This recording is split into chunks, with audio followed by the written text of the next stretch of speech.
एक बरसाने की आपको सच्ची घटना सुनाऊं, शायद आपको विदित भी होगा, आप जानते भी होंगे।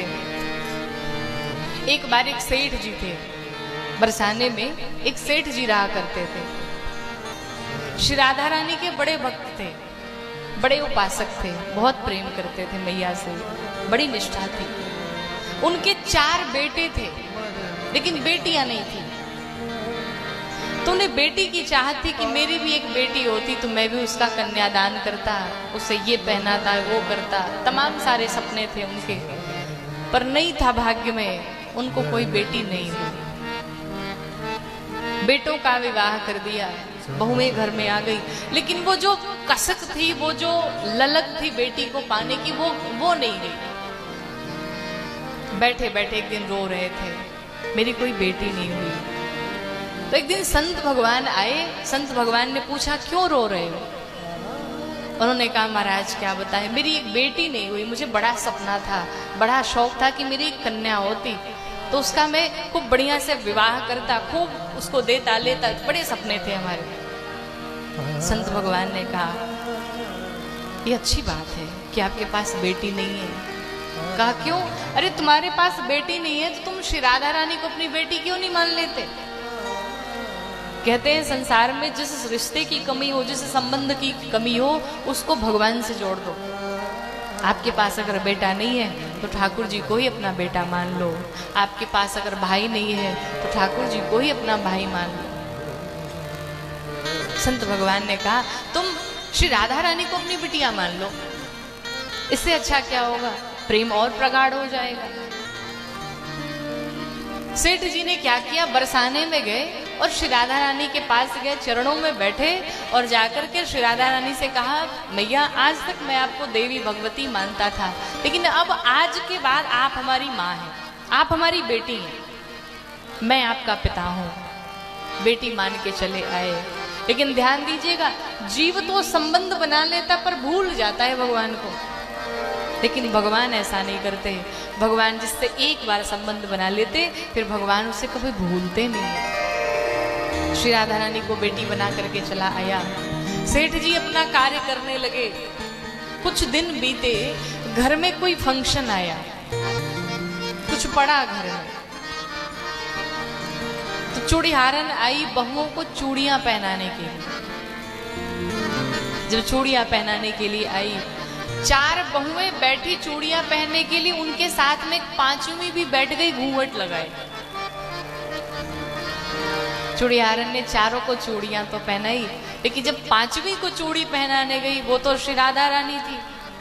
अब श्री राधा रानी के उन गोरे गोरे हाथों को देख करके, वो चेहरे का आकर्षण, वो तेज, महाराज वो चूड़ीहारन प्रसन्न हो गई। आखिर ये कौन है जो इतनी सुंदर है, जिनके हाथ इतने सुंदर हैं, चेहरा कितना सुंदर होगा इनका, पर घूंघट लगाए बैठी मैया तो देख ना पाए।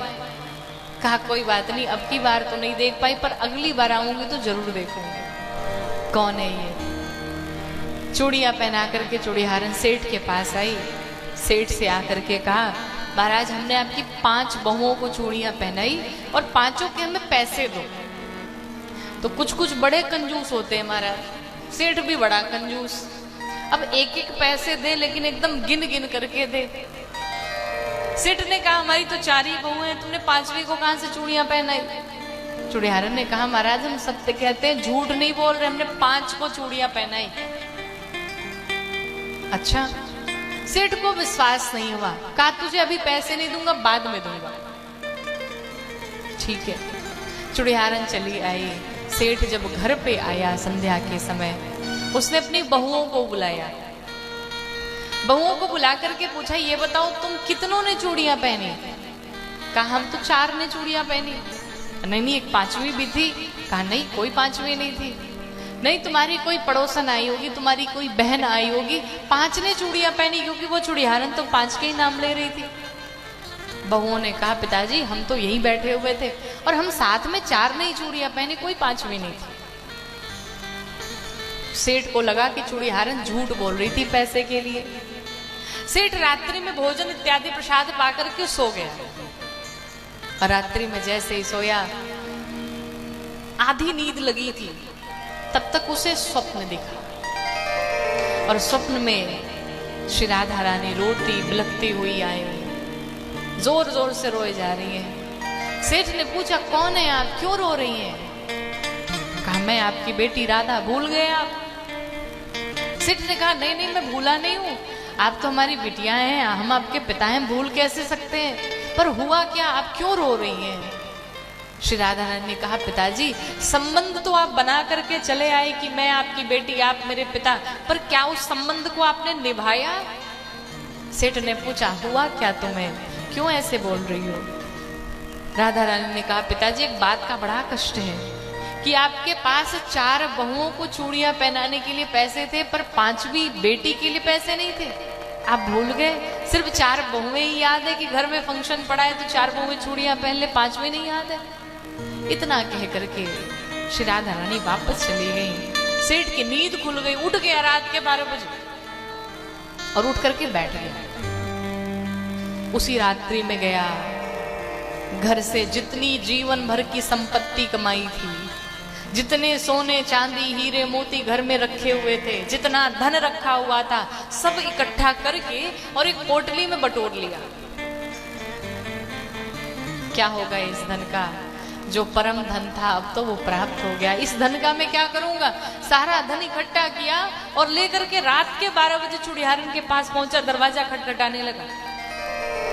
चूड़ियारन ने देखा, अरे सेठ तुम रात के 12 बजे, तुम ठीक तो हो? कहा वो जो तुमने चूड़ियां पहनाई थी ना, उसके पैसे वापस करने आया हूं। चूड़ियारन ने कहा सुबह कर देते, अभी क्या जल्दी थी? चलो छोड़ो सब बात, ये पैसे पकड़ो अपने। चूड़ियारन ने देखा जो सेठ थोड़े से पैसे नहीं दे रहा था, 5 की चूड़ियां पहनाने के पैसे नहीं दे रहा था, वो सेठ आज पूरी पोटली भर के लाया है। जब खोला तो देखा ढेर सारे सोने चांदी हीरे मोती, सारा धन इकट्ठा करके लाया है। अरे तुम पागल हो गए हो, मैं इतने धन का क्या करूंगी, क्यों इतना धन लेकर के आए हुए हो? सेठ ने कहा तुम्हें एक बड़ी विशेष बात बतानी है। कहा बताओ? का जीवन का जो परम धन था वो तो मैं प्राप्त हो चुका है, अब इस धन की मुझे कोई आवश्यकता ही नहीं है। मतलब? का जो तुमने 5वीं को चूड़ी पहनाई ना, वो 5वीं कोई और नहीं थी बल्कि हमारी बेटी श्री राधा रानी थी, और अब वो राधा रूपी धन मिल गया है, तो इस धन की मुझे कोई आवश्यकता नहीं। बोलो श्री राधा रानी। जब चूड़ियारन ने सुना कि मैंने अपने इन हाथों से राधा रानी को चूड़ियां पहनाई, तो उसने कहा अरे आपको धन मिल गया तो मुझे भी तो मिल गया, मैंने अपने हाथों से चूड़ियां पहनाई, अब मैं क्या करूंगी इस धन का? वो चूड़ियारन भी सारे धन को फेंक करके, वो दोनों जितने चूड़ियारन थी और वो सेठ था, दोनों धन फेंक करके चले गए बरसाने में। श्री राधा रानी के चरणों में बैठ करके लगे गाने कि हमारो धन राधा श्री राधा श्री राधा, हमारो धन राधा श्री राधा।